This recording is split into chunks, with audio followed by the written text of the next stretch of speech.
وهاب شیخ یار ولې بې سوره یا نن ډېر زیات بې سوره سار نه زما خیال دی یاره بې سوره به نه یم د ګرانۍ ته وګوره ورځ ته ورځه ګرانې کېږي په ایماندارۍ هر څیز دومره بره وختو چې زمونږ غریبانانو د اغوستو نه ووتو وړو ته وګوره غوړي ته وګوره چیني ته وګوره د مستۍ څیزونه نه یادوم د ضرورت څیزونه یادوم تور چیو ته وګوره هغه داسې دي چې زمونږ په دې دیاړیګانو باندې نه کېږي زمونږ په شان سړی شکر دی په خپل لاس روغ یم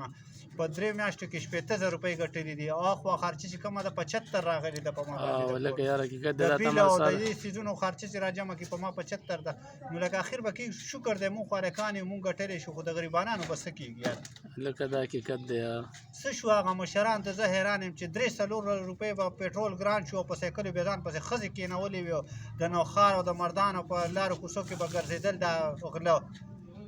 اوس څه شو 75 روپۍ یو ورځ ګرانېږي روزانه ګرانېږي ډالر ګرانېږي پېټرول ګرانېږي ډیزل ګرانېږي او د خنزیرانو پته نه لګي مخکې خو بې ځان پسې خپلې ښځې په کوڅو کې ګرځولې ولې 3 روپۍ پېټرول ګران شوي دي څه شی او نوم یې رال نه راځي بې غیرته انسانان څه شو قسم په خدای په دغه باندې خفه شو مولانا صاحب الله پاک دې ولې ډېر ژوند ورکړي د دین خدمت ستن ده د دین ستن ده مونږ ورته د دین ستن وي قسم په خدای ګوره دا په جانماز ناست یم حقیقت دی اوس یې مونځ اوس پې مونځ وکړو د مازدیګر دا خبره هغه خلک وایي نازک وخت دی دا قسم په خدای چې پیدا شوي وو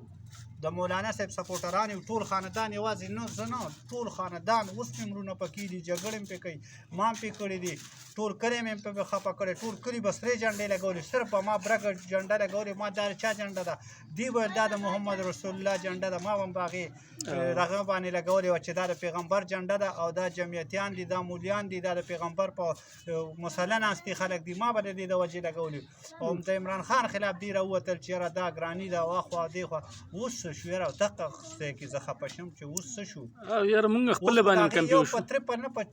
54 باره ګراني شوله اوس څه شو مولانا صاحب